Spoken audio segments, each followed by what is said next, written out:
The WPKY Saturday Morning Quarterback Show is on the air on 1580 103.3 WPKY and WPKYonline.com. Time to take a look back at last night's Caldwell County game with the coaches and, of course, your host, Bob Hayes. Good morning. This is the Saturday Morning Quarterback, and we are coming live to you this morning from the studio. I'm Bob Hayes, and in the studio with me this morning is head coach Wayne McGowan. Last night, the Tigers put on a superb performance both offensively and defensively. The Tigers took command early and went on to defeat Owensboro Apollo by the score of 43-21. I'll be back to discuss last night's win with Coach McGowan after these commercial messages. Your WPKY Weather Edge Weather Center forecast is brought to you by Treasures Remembered. Here's your WPKY Weather Edge Weather Center forecast. For a delicious meal, try Kay's Kitchen in Princeton. They have great home cooking, just like Mom and Grandma used to do. Enjoy cook-to-order breakfast every day, all day. Daily lunch specials include favorites like open-faced roast beef, grilled chicken tenderloins, country fried steak, smoked pork chops, and catfish and shrimp on Fridays. All your favorite veggies, too. And don't forget Kay's homemade desserts. Open Monday through Thursday, 5 to 2, Friday, 5 a.m. to 8 p.m., and Saturday, 5:30 to 11. Kay's Kitchen, 501 North Jefferson Street, Princeton, 1 block from the courthouse. Life is filled with moments we share with those we love, worry about, and strive to protect the most. At Woodman Life, we provide life insurance and retirement products to help protect you and your family so that you can enjoy all the moments to come. This is Josh Ray, your local Woodman Life agent. Come see us at 1009 West Main Street or give us a call at 365-6111. Certain eligibility and age restrictions apply. Woodman of the World Life Insurance Society, Omaha, Nebraska. Are you ready to sell your home? Call Farless Realty today and let a realtor sell it for you. Ready to buy a home? Don't waste precious time. Farless Realty can help, and interest rates are still reasonably low. They'll work hard to find you a home that will fit you, your family, and your budget. Contact Farless Realty at 270-365-5058 or stop by 323 South Jefferson Street in Princeton, Kentucky. Check out all their listings on Facebook and at farlessrealty.com. This is Todd Griffin inviting you to join Dennis Stevens, Bob Hayes, and me for Caldwell County Tiger football. It promises to be another exciting season on the gridiron for the Tigers. You'll be able to catch all the games on air right here on 103.3 and 1580 AM WPKY and online at WPKYonline.com and, of course, on your free WPKY app. You'll be able to find complete game recaps, photos, and videos at yoursportsedge.com following the game. Remember Caldwell County Tiger football as the Tigers travel to the Stadium of Champions in Hopkinsville this week to take on the Hoptown Tigers. Kickoff at 7 o'clock, pregame at 5:30 on 1580, 103.3, and WPKYonline.com. Henry Golden Boy 22 caliber rifle. Cody Firearms Museum Collector Series. Only one of 1,000 made. How would you like a chance to win? The Armory Gun Shop is selling chances for $5 each. Only 500 tickets will be sold, so you better hurry in and get your chance. Tickets can be purchased in-store and at Princeton Napa Auto Parts. The drawing will take place on October 1st. Net proceeds will be donated to the Caldwell County Sportsman's Club. Okay, your New Year's resolution's off track. No worries. Join Mart Patrick Hypnosis Thursday, September 12th at Holiday Inn Hotel, Hopkinsville. Weight loss seminar, 5:30. Stop smoking, 8 p.m. That's right. In only 2 hours, destroy your cravings. 100% guaranteed. Only $49.99. Registration at the door 30 minutes before. The 2019 Black Patch Heritage Festival, presented by the Princeton Optimist Club, is coming September 7th to historic Princeton. Come enjoy the sights, sounds, and food of the 2019 Black Patch Heritage Festival. Tune in to WPKY 103.3 for live coverage. Brought to you by West Kentucky Real Estate, Matt Schock Attorney, Caldwell County Attorney Roy Massey, and Caldwell County Medical Center. The 2019 Black Patch Heritage Festival, September 7th in historic Princeton. The Saturday Morning Quarterback Show continues on WPKY. Here's your host, Bob Hayes. And welcome back to the show. And Wayne, be honest with me. Did you see this thumping coming last night? Not at all. Not at all. Like I told you guys last week, Apollo looked like monsters to us on film. We knew the running back was good, the quarterback's very athletic, and the receivers were tough kids.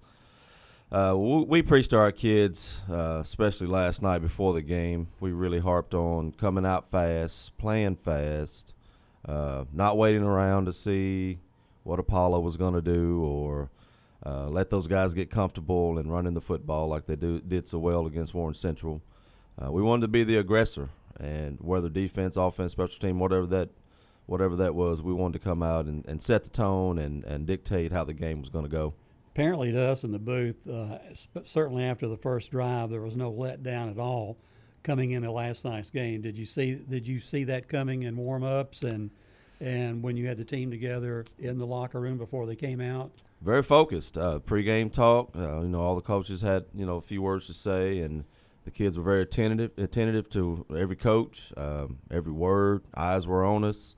The focus was there. Pre-game looked pretty sharp. And I told them, a big indicator is pregame. You're going to come out and, of course, we do a lot of receiver drills to get our kids ready to roll, and very few drops. We were very focused and concentrating on catching the football in pregame, running our drills real crisp, and this leads right into our team stuff before the game starts, and we were really sharp, I thought. And we'll break down the first half here shortly, but as usual, we win the toss and defer until the second half. So Apollo gets the opening kickoff, and they go 3 and out, which they open the game with a pass play, which in the booth we were talking about, if we were offensive coordinator for Apollo, what would we do? My view was we'd go right at them and see if we could set the tone early. But they come out with a first play pass that the kid was open, was thrown high, tipped, and he goes on to throw about 7 passes in a row that are incomplete. So that has to mentally play into their minds too, that we're not getting it done through the air tonight. Exactly. So they came out and just like you mentioned, those big old kids up front, I would have came right at us as well. But our D-line, they responded really well last night, and we were more active. We were more active and agile and quicker up front, and that was one of the things coming in we hoped would play into our hand. And as I mentioned, their first 7 passes go incomplete, and they have to punt the ball. And on our first drive, and the Apollo has to punt from their 10-yard line. Baron Wells makes the fair catch around midfield, and clearly a fair catch symbol, a signal up in the air, and gets hit. 15-yard penalty. They had some really penalties at the wrong time last night. Apollo did. Very untimely for those guys. Yes. So that puts the ball at the Eagle 34-yard line. And I'm not sure whether this was I think Barron has a run of 16 yards. That was not an end around. We have a hard time in the booth telling whether it's a handoff or a flip, but I think Barron went behind him, which is automatically a handoff. Right, technically, yeah. Technically. So just a little wrinkle from us right there, right off the bat. Little play we've worked on. It's been in our playbook for a while. It's a little play we've ran over the years some.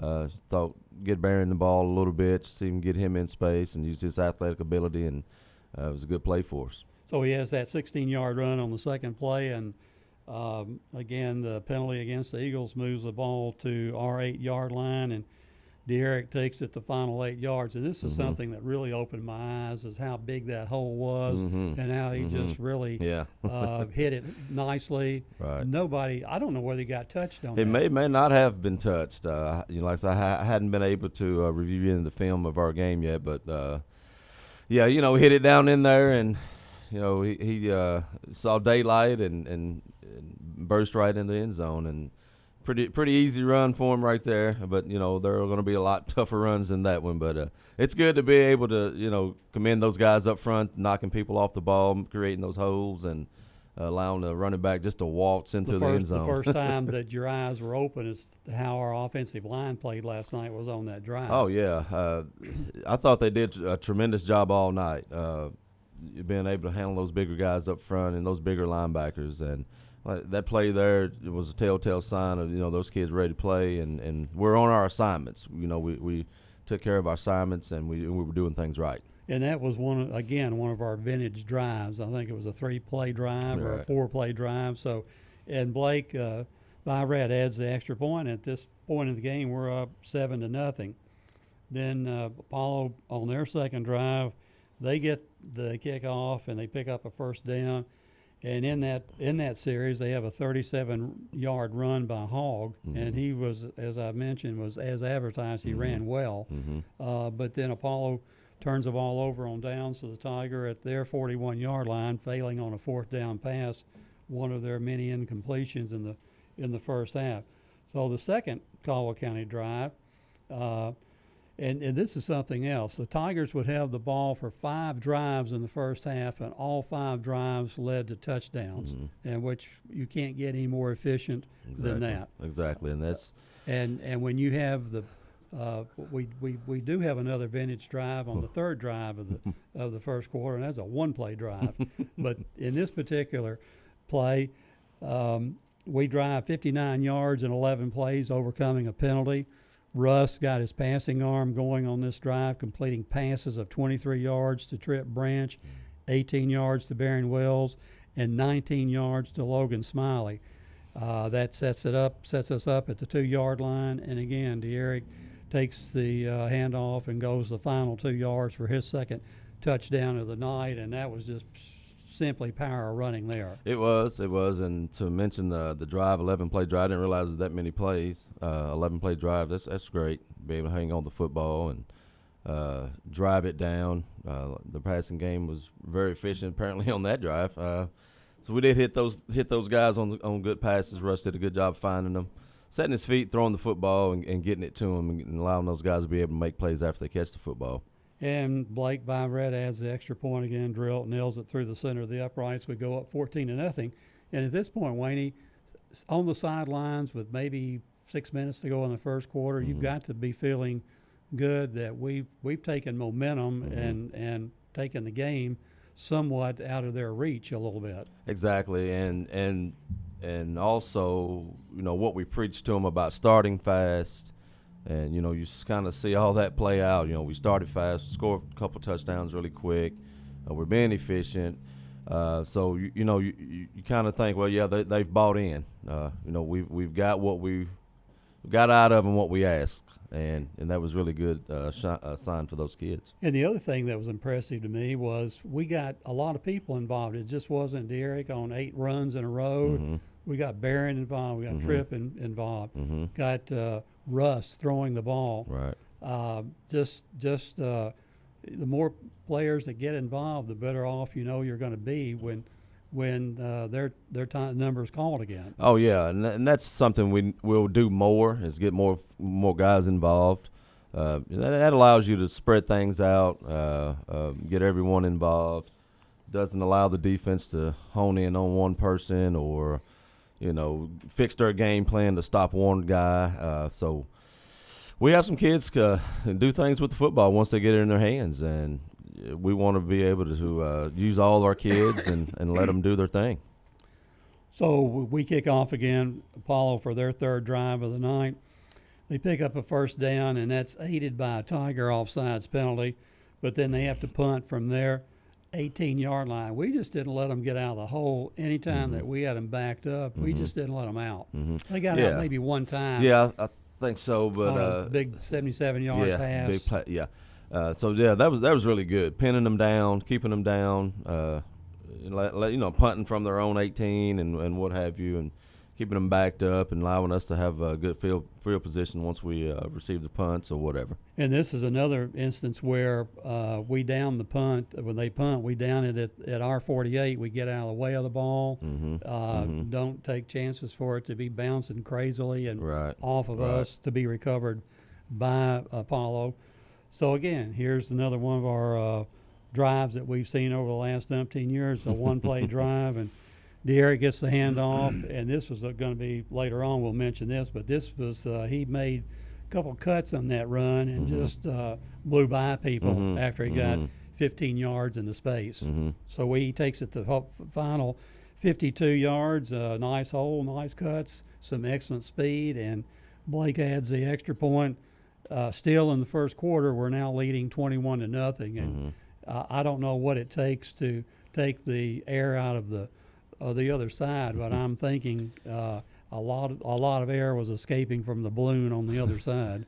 Yeah, and we were hoping that as well. And you just want to see who's going to respond or who's going to react to the situation. How are we going to respond with the 21-0 lead? How are they going to respond being down 21-0? So it's not worrisome, but you just kind of think, well, you want to see. You want to say, how are we going to respond now? We're up 21-0. We're rolling. Things are going well. So are we going to be able to continue? Are we going to get complacent and just kind of let those guys creep back in on us? But as you see, with the scoring continued, and we were able to right. be more it's efficient down the road. Game at that point where we could lose our edge, so to speak, and be up 21-0. Next thing you turn around, maybe 21-14, and you're in a dogfight. Exactly, So, and if that would have happened, hopefully, I'm glad it didn't, but that would have shown us some things we needed to see.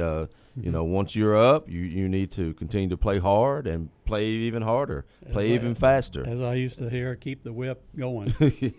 Keep cracking them. Yes. But anyway, just on that one play, you could see the hole open. You could see Derek from up high pick the hole, knew where it was, knew when he had to cut back. And again, the linemen doing their assignments and carrying out extremely well. And I'm not sure.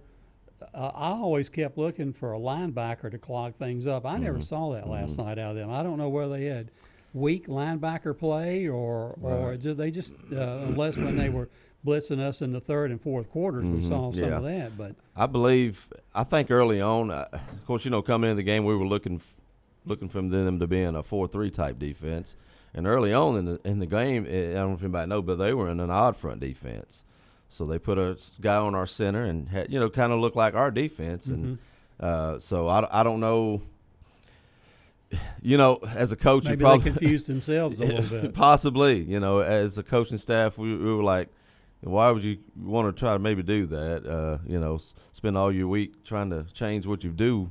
So, but anyway, that was their decision. But I think it worked out really well for us. So, when we in pre-season leading up, we go against each other all practice. So our offense sees that defense every day until we get into the season where we have to scheme for other teams. And so Apollo then has their fourth drive of the first half, and they start that after the kickoff at their own 32-yard line. And this is what you just mentioned. You have to be concerned because they do get two pass plays of 13 and 77 yards, taking them to the Tiger 2-yard line. 2 plays later, they score. So it's now 21-7, and they may be creeping back into the game. Exactly. Momentum for those guys. It was, they hit some good plays on us there, and they have to be feeling well. Okay, now we're back in this thing a little bit, and especially the 77-yarder had to be. It's a big play, big turnaround for them right there. And I'm sure on their side, they like we was talking about, they had to be thinking, we're back in it. Get a play or two here, and we're back in this game. They had to ask extra point, and it's now 21-7. So the Tigers then on their next possession, we take it at our 30 following the kickoff, and 3.5 minutes later, we are in the end zone. We didn't let that drive affect us in the least. In that drive, there's a 9-yard completion to De'Eric, a 17-yard completion to Tate, a 17-yard run by De'Eric, a 14-yard pass completion to Logan Smiley, and finally, I'm not sure whether it was a 10-yard run or a 10-yard pass. It's so tough for us to tell whether it's a handoff or a flip. The paper calls it a pass. It looked like a run to me, but anyway, Logan took it 10 yards, whatever how he got the ball. Right. And for the touchdown. So seemingly any shift in momentum to Apollo now has to be wiped away, and we just keep going on about our business. What a great response by our kids. Very well could have just kind of gone back out there offensively and sputtered, but there again, we were very efficient getting the ball down the field and capping it with Logan Smiley's pass for a touchdown. Well, I'll defer to you, Wayne. It's a pass. Yes, sir. We're going to have to get a spotter up in the booth to tell me whether that's a handoff or a pass. Yeah. But anyway, Blake adds the extra point. We're up 28-7. Next drive for Apollo, they begin an 8-play drive before having to punt. They make 2 first downs in that drive, but our defense finally bows its neck, and they have to punt to us. Drive number 5 of the half for us. We take over at our 34-yard line. First play is a 16-yard completion to Barron Wells, and on that play we have a roughing the passer call against Russ, which I didn't see. I was watching Barron do his thing. I thought he was going to sneak free and get free and go down the sideline. Never saw the hit on him at all. I didn't see the hit live, but as the play kind of developed with Barron, you just have a tendency to kind of kind of pan out, and I see Russ and coming this way, and I saw a flag, and I thought it has to be on them. But I never saw the kid hit Russ. I saw the flag later, but there was no lineman over there for us to have held or and all that. So anyway, that penalty takes it to the Eagle 35-yard line. 3-yard run by Russ, 8-yard run by Derek. Sets the stage for Russ to find Tate Van Hooser over the middle with a 24-yard TD pass. Russ, beautiful pass, nice catch by Tate on that. In stride, didn't have to break, knew where he was going. The end zone was just right there in front of him. And that was Russ's 8th completion in 8 attempts, which you can't be any more efficient than 100%. Exactly. And hit him in stride, and it worked out the way you wanted it to work out. So Blake, again, Blake was getting a workout. He was. His leg was loose last night. His leg may be sore this It morning. may be a little sore in the hip or something. Exactly. So he has the extra point, and Caldwell's up 35-7. At this point, Apollo gets the kickoff at their 40. Immediately, they get a 29-yard run. Time's running down in the first half. They're in our territory. They pick up another first down to our 15, but then they get penalized back to the 30. Untimely penalty for them. Yes, another one. Yeah, they had several, seemed like. And so they actually a 10-yard penalty, get moved back to the 25, and then they have a 5-yard loss on first down, a pass incompletion on second down, and then on third down, this is what we call our play of the game, when he drops back and he's either hit or about to be hit when he releases that ball. It was well short of the intended receiver. Tate had his eyes on the ball the whole way. You could see that from our booth. When that ball went up, probably 2 guys, our guys, could have intercepted that ball. Both of them after it, yeah. Yes. So Tate grabs it at our 23, 22, goes 77 or 78 yards, whichever. I looked to me like he's on the 23, but Gary and Todd thought maybe the 22, so I'll go with them. Gotcha. And so he takes it all the way to the house, and this had to break the camel's back, this touchdown, right? 7 seconds remaining in the half. And then on that interception, as Tate was getting into the end zone, we had a couple kids trailing him, potential blockers. Exactly. And Apollo nails one of our kids on the sideline. Yeah. Oh, yeah. Cheap hit, dirty hit, and flag is thrown. And tell us about the options that you have on that play. Well, the options are you could take that play and you can assess that penalty on your extra point try, whatever, kick or whatever, or it could be assessed on the kickoff. So we chose to go ahead and assess it on the extra point, get to the 1.5 yard line and go for 2, and we were able to punch it in from right there at the 1.5. And when that play opened, I really didn't know whether we were going to go up the middle or try something wide sweep, but it went up the middle and he just stepped in. Stepped in there, so never maybe touched a little bit, but maybe brushed him or something. Yeah, maybe bumped, but right. Not enough to throw him off or stop him or what. And at that the most critical thing that meant was that it started the running clock. Oh yeah, and we didn't have that until the second half. So a 2-point conversion was successful on a run by Derek. Tigers now lead at halftime 43-7 over Apollo, and we're going to come back and look at what we did at halftime, how we talked to the kids, and look at briefly the second half after these commercial messages.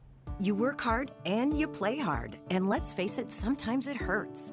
That's why people around the world depend on Tiger Balm. Tiger Balm goes right to your aches and pains. Made from a blend of herbal ingredients, Tiger Balm is the nation's #1 selling pain-relieving ointment. Rub it in, and it works.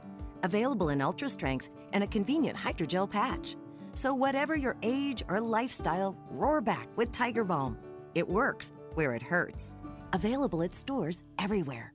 At Indeed, we believe a resume is a great way to see an overview of a candidate, but you're not hiring a resume, you're hiring a person. That's why Indeed offers tools that help bridge the gap between a candidate and the resume, like skill tests, which let you actually see a candidate's abilities in action to make sure they're a good fit for the job. See beyond the resume with Indeed. Experience Indeed for yourself today and get a free sponsored job upgrade on your first posting at Indeed.com/promo. Terms and conditions apply. WPKY. Thanks for spending time with us. We're 1580 103.3 WPKY. Need cash fast? Get the money you need. Call ABC Finance now. Life doesn't always go as planned, and sometimes money is tight when you need it most. At ABC Finance, we're here for you. Hi, this is Jody Lamb at the Princeton ABC Finance location. And this is Todd Morris at the Hopkinsville location. And we can help you in a pinch, even if your credit is less than perfect. At ABC Finance, we provide loans up to $15,000 and the individual attention to help you get your finances back on track. We are locally owned and staffed, and decisions are made quickly, usually within an hour. No appointment is needed. Walk-ins are welcome. You can even give us a call, and we will take your application over the phone. Or you can apply online at abcfinanceonline.com. And like ABC Finance on Facebook. ABC Finance in Hopkinsville on Fort Campbell Boulevard next to O'Charlie's and in Princeton Plaza. ABC Finance. All loans subject to normal credit approval. Hey guys, Heidi with Capitol Cinemas here, your local Princeton movie theater with your weekend lineup. In Cinema 1, Overcomer, PG. In Cinema 2, Art of Racing in the Rain, PG. In Cinema 3, Silent Natural, PG. All three movies show Friday at 6:30 and 9:15, Saturday at 1, 3:45, 6:30 and 9:15, and Sunday and Monday at 1, 3:45 and 6:30. Call during showtime hours at 270-365-0200 or visit us at capitalcinemas.net. Thanks for listening. See you at the show.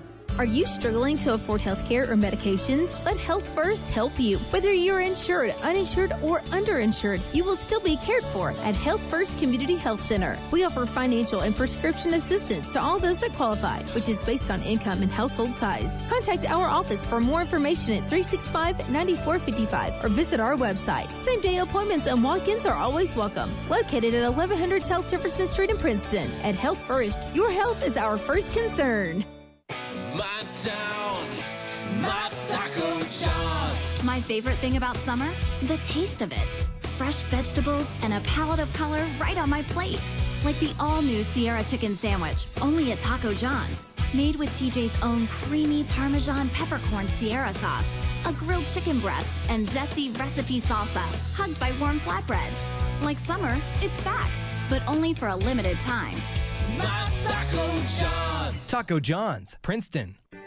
Pennaroyal Home Medical, they're more than just a wheelchair and oxygen store. They also sell and install home and vehicle accessibility items such as walk-in tubs and showers, stair lifts, elevators, ramps, scooters, wheelchair lifts, hand controls, and more. They guarantee the lowest price on same items and are licensed and rated A+ with the Better Business Bureau, providing over 35 years of local service. If quality counts, call Pennaroyal Home Medical at 1-800-445-8002. The Saturday Morning Quarterback Show continues on WPKY. Here's your host, Bob Hayes. And welcome back to the final segment of the show. It's now halftime. Wayne, we're up 36 points, leading 43-7.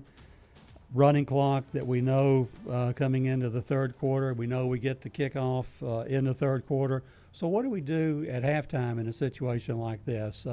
I know we're still maybe teaching and motivating and correcting, but what did we do last night at halftime? all those things happen. You still want to make corrections from the first half. You want to schematically or whatever it may be.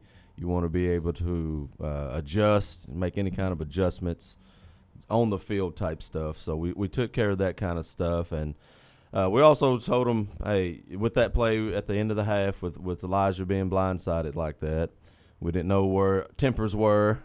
So we told our kids we're going to be the class bunch. We're going to go out here and we're going to receive this ball. We're going to continue to play football. We're not going to do all this extra mouthing or whatever it may be. And you just never know what the other team's attitude is at that point or how they're going to come out and respond to. Well, they've got to be mad and exactly, upset, and disappointed, so exactly take it out on somebody. Exactly, and that's what we want our kids to avoid and not to react to any of that stuff. And I think we did a pretty good job of that. I think it was a couple deals where I think one of our kids had to grab our own kids, which is good. We have to take care of each other out there on the field and not allow ourselves to be drawn into, silly things on the field and get unnecessary penalties and put ourselves in a bad spot. And, again, we almost know that with a running clock, Apollo has no chance to win the football game. We get the kickoff in the third quarter, and we don't do much in the second half. Exactly. We're running people in. I think we maybe kept our starters in for that first drive, and then you look around, we have it. There's 5 minutes having run off the clock, and it just seems like we haven't run but 4 or 5 plays. Yeah, exactly. And we've pretty much put our work in the first half and set the tone for the whole game in that first half. Yeah, we didn't have to be razor sharp starting the third quarter, but we didn't want to be throwing it around, exactly, and letting interceptions occur, and all that stuff. And I thought we did pretty good with that. Not just we didn't move the ball really well. Just weren't as efficient. We did take care of the football and not have turnovers and tons of mistakes. And I know that gives you a chance to begin to substitute liberally, and these kids that get in for 1, 2, 4, 5, 6 plays really go home and sleep well. Right. They were a part of it. Right. And we probably substituted really maybe on that second drive, and then third drive it was pretty well all JV kids out there. Pretty much. We kind of just slowly brought our starters out, a few here and there. We kept the offensive line in a couple drives there or whatever, just because they're the starting bunch, they're the older bunch, and offensively you just don't want a bunch of run throughs and kids getting blown up and getting our quarterbacks hit and sacked or whatever. So we kept those kids in probably as a unit a little longer than everybody else. And the thing about our offensive line, it's young. We only have one senior in the front 5. Exactly, one senior, and with Luke being the senior and Dalton Haney being he's our center, and those are only 2 returning starters. So the other 3 kids are new to varsity football and this year. And worked their way in well. They have. I mean, they have. Showing last night was you have to give the offensive line an A or an A plus for their work last night. No doubt, they were on task and did a great job up front. This is always interesting to me because when my son was playing as a freshman and sophomore, we were always elated as parents that he got in as a freshman, as a sophomore, for 2 plays here, 3 plays there, and all that. So you got most of your kids in last night? Most of them. I don't know if every kid got in last night, and I need to do a better job at that when those opportunities come up for those younger guys to get in there. Those guys are biting at the bit. We had that JV game canceled, so those guys hadn't been able to go and play a football game yet, and it'll be another week before they get an opportunity because we won't play Monday, obviously, with Labor Day. So I don't think every kid got in, and I know we need to do a better job when we get an opportunity for those guys to get in there on Friday nights. Those kids won't get out there on Friday nights under those lights, and we understand that. We were shuffling kids, and I'm almost positive every kid didn't get in there, and we'll try to make amends on that. Well, there'll be chance. 2-3 more chances for that we to hope happen so. Yeah, this year, and maybe earlier than the third quarter. Exactly, and get those kids under the lights on Friday. It's always good to. Because they practice all week too as well, and the young ones are normally our scout team guys. They have to run the other team's plays and get knocked around a little bit by our older guys and our varsity guys, and they put their work in. So we need to do a good job of rewarding them on Friday. But as I used to tell my son, you've got to pay your dues. Exactly. You got to pay your dues. You have to put your work in. Yes. So we don't. I'm not going to cover anything about our. Apollo adds 2 touchdowns in the second half, and it's always, they go for 2-point conversions because they're just trying to make the score as respectable as they can. Exactly. They make one of the 2-point conversions, so now the score and it ends up being the final score 43-21, and a great victory for Caldwell last night. We didn't know if the size would wear us down. We thought maybe we could get started quickly, but then that size would wear us down since we play fast. And that was our game plan. Tremendous shape because I didn't see anybody cramping. It was hotter last night than it was last the week Friday, before. So sometimes that's kind of strange to me. Sometimes in a cooler night, seemed like kid a cramp more. I don't know. I don't understand all the physical science to that or whatever it may be.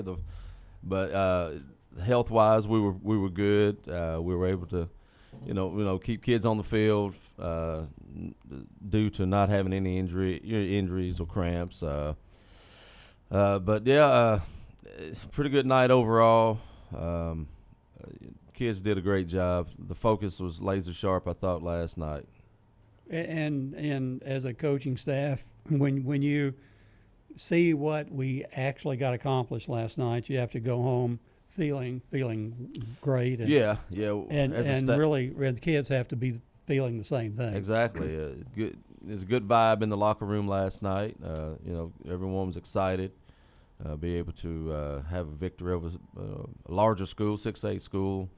1,400 kids in that school. Exactly. And the coach, before the game, he said he didn't bring any of his freshmen. He said he had 25 or 30 freshmen that he didn't. He doesn't travel them. I assume he doesn't bring them.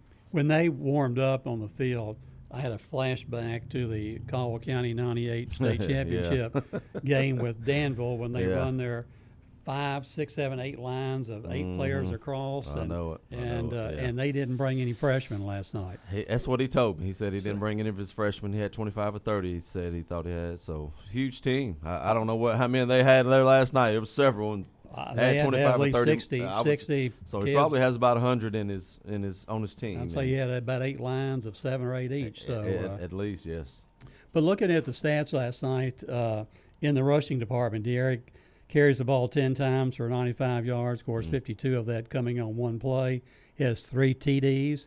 Barron Wells 1 time for 21 yards. Russ Bashir carried it 8 times for 4 yards, and Russ probably they had a couple sacks on him. Yeah. Logan Smiley 5 times for 1 yard. Kenyon Richardson got in the game, had a negative 5 yards, and Jameis Carnahan. We got some of the backs in there late, had 2 carries for a negative 7 yards. So we rushed the ball 27 times for 109 yards. In the receiving department, Russ was 12 of 14, no interceptions for 145 yards. Logan Smiley catching 3 of them, 1 for a touchdown. Barron Wells 3 for 26. Tate 2 for 41 and a touchdown. Tripp 2 for 22. And Derek out of the backfield, 2 catches for 13 yards. So 145 yards in the air, 109 yards on the ground. Total offense, 254 yards for us. But for Apollo, they had 165 yards rushing, 220 receiving, or 385. And they had about 6 plays that ate up, I'm thinking, about 250 of that 385. Big plays. 77, right before that 77 was a 13-yard play, and then they have a big run in the first or second drive of the game. But anyway, it's that telling statistic on the scoreboard that is the statistic that we're interested in. Paulo with 3 turnovers last night. Caldwell County mistake-free, 0. You win the turnover battle with that kind of margin, you're probably going to win a football game. Exactly. Yeah, and that's something else. We want to create turnovers. Is what we preach to them. Of course, on the offensive side, you have to take care of the football, and 3-0. That's always good. And we had 3 interceptions last night. Max making his 2nd interception of the year. Ben Holt his first, and Tate his first of the year. And Tate takes it back to the house. He's experienced in that. He's done that time. Yes, exactly. And just looking at the tackles, I mean, we spread the wealth around last night in what we were doing, punishing the Apollo Eagle runners. With Devin Kilgore with 7, Max Kramer, good game out of him, with 6, Ben Holt with 6, Elijah Shaheen with 5, Drew Davis with 5, Barry Wells with 3, Max Ashley 2, Russ Bashir 2 tackles, Barrett Cotton getting in the game, 2 tackles, and Barrett is a freshman. Barrett Cotton's a freshman, yes, and playing well. He is, and he's going to be a good ball player for us. He really is. And Aaron Hensley 2, Riley Orange 2, Tate Van Hoosier 2, and each of these kids with 1 tackle each. Trip Branch, Jameis Carnahan, Logan Chambliss, Nate Dyer. I'm having trouble reading my writing here. Hunter McVickers. John Paredes, Kenyon Richardson, Travion Samuel, Ethan Sharon, and Jack Stevens. So everybody tasted some contact. They got a little contact last night. Even those young guys you mentioned, those freshmen, were able to get in under the lights and get a little tackle here or there, or get in the action. That's good. Also want to relay that these statistics I'm reading from are provided to me by your Sports Edge. Compliments of Todd Griffin and Gary Goodacre. So I can have my discussions with them later, whether it's a pass or a run, on that. Sounds good. And then tackles for loss last night. We had Devin Kilgore 1, Max Kramer 1, Ben Holt active in his linebacker role 2, Elijah Sheen 1, and Drew Davis on 2. So pretty even Steven across the defensive board. Not one kid making 18 tackles and the other kids making 3 or 4. That's spreading it out pretty good right there, and just kids getting to the football, rallying up around the ball, and tons of people making tackles. And as we wind this show down, Wayne, our next opponent obviously is Hopkinsville over at the Stadium of Champions, and they gave Mayfield all they wanted last night. Yeah, I saw the final score later last night. We saw the final score. Not really sure how the game played out, but I think Hoptown was up some. They were up at halftime. Okay, and then I assume, of course, obviously Mayfield came back to beat them, but Hoptown's a much improved team. They have, it would be similar to the Christian County. Those kids are the same type kids, the bigger kids, the athletic, fast kids. Schematically, we haven't just watched them much yet, but it's going to be a tough team. Be a tough team. Be another great challenge for us going over there. With first road game, so that'll be a little bit different. Having to get on the bus and go over and then play on somebody else's field, and it's just that in itself can be tough sometimes when you load kids up on the bus and take them to a different venue.